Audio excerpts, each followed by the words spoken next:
boring, eh? Oh. Anyways, got a little story for you about an angel. So I worked with this guy. This job for her. He had a reputation. Everybody was weird, and he's dirty and smells, and yeah, all the usual shit. It sounded like public school. And it was definitely a little bit odd. Said some odd things, but he'd been around the block. He'd done everything. He had his AZ. He could operate pretty much anything you chucked at him. Why is this truck in the middle of the road?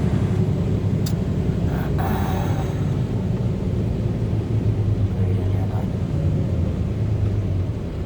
Fuck. You're gonna have to move over too, bud.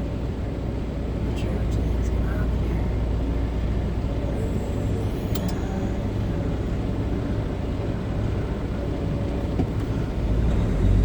here. Safe travels, my friend. It's a fuel truck. I don't want to climb that motherfucker. No. Anyways, yeah, this guy did everything and kind of made fun of him. And he gave me a lot of hints, or pointers or different things, and he was very free and open with his information. And when there's trucks to be watching, I was watching the truck, he'd always come out. He'd climb around like a monkey. I think he actually enjoyed it.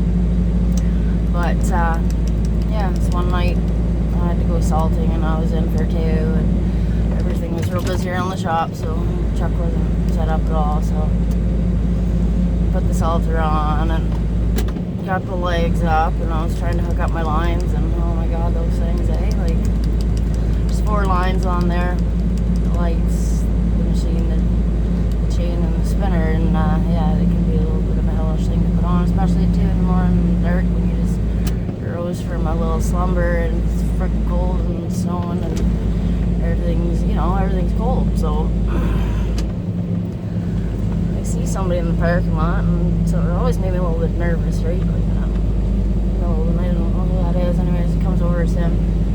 Nice, perfect, feel better. And he just comes over, he says, or do you need a hand or whatever? So he's helping me with my lines, and sometimes you just look at a person come to you at a time like that, and I was like, oh my god, everyone, telling me this guy's weird and careful of him, and there he is, a freaking angel.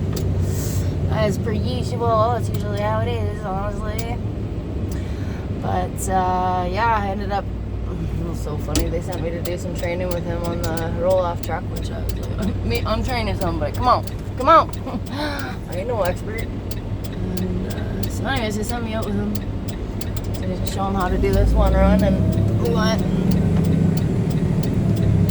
It was so funny because, of course, he ends up schooling me because, he's telling me all these different things, and there's this one building I had to go inside, and you just had that much clearance. You'd get in, get the bins out, get the bins in, but you're inside.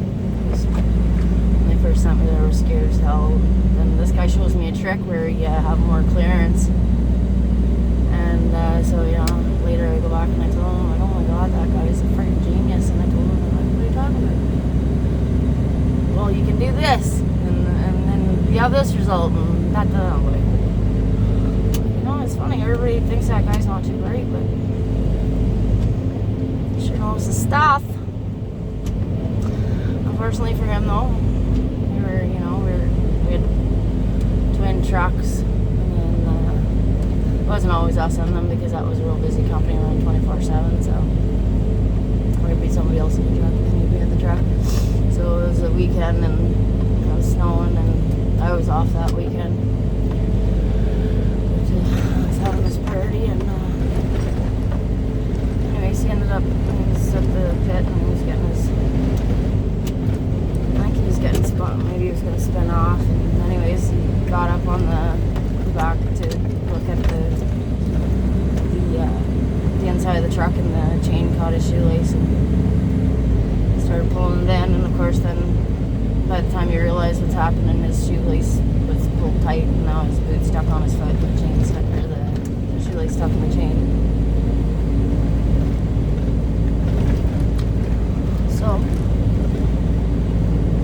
like that for a while until the next person pulled in for salt, and that dude jumped out of his, saw what was happening, jumped out of his truck, run and saved him.